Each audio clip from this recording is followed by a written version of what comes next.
ਆਫੋ ਜਮੀਲ ਸਾਹਿਬ ਰੋਣੀ ਤਾਂ ਸ਼ੇਰ ਸ਼ਹਨੇ ਪਠਵਾਰ ਬਾਬੇ ਇਰਸ਼ਾਦ ਨੇ ਹੱਥ ਲਿਖਿਆ ਕਿ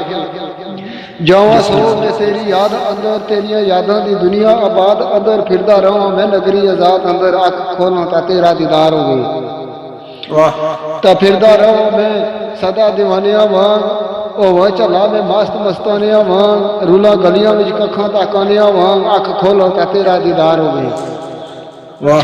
ਤਾਂ ਹੋਵੇ ਕੋਈ ਨਾ ਤੁਧ ਬਿਨ ਕਰੀਬ ਮੇਰੇ